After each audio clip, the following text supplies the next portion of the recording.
It was an honor to speak with Colonel Tom Moe of the United States Air Force today. His story and how he met John McCain. Tom remembers it like it was yesterday. He calls McCain a dear friend, someone he respects. The two of them used to communicate while being prisoners of war through a pinhole in the wall.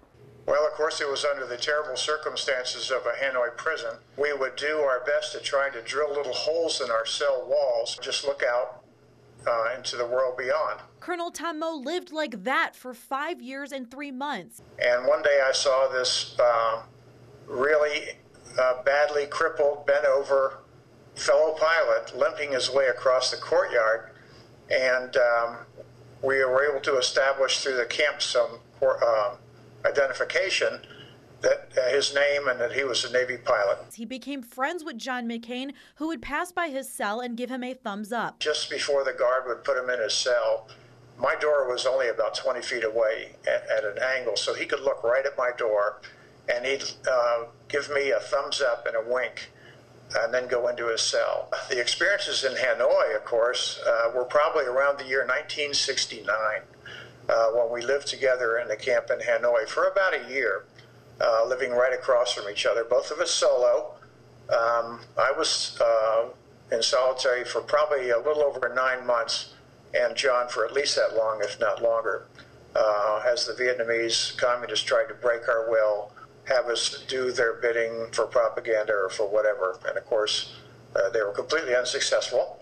And because of our training, because of our faith, because of our personalities and our stamina, we resisted that. So even all these years later, I can, even as we're speaking, clearly see that picture of John giving me a thumbs up with a big smile. You know, we're going to beat these people, and we're going to go home, and we're going to come home with our honor. And we did both of those things. More than 5 years later, they met in person for the first time. I'll just demonstrate. The whole world was through a pinhole the size of a pencil lead. And so we'd always say, oh, look how tall you are or how short you are. And we did a lot of hugging right up to the end.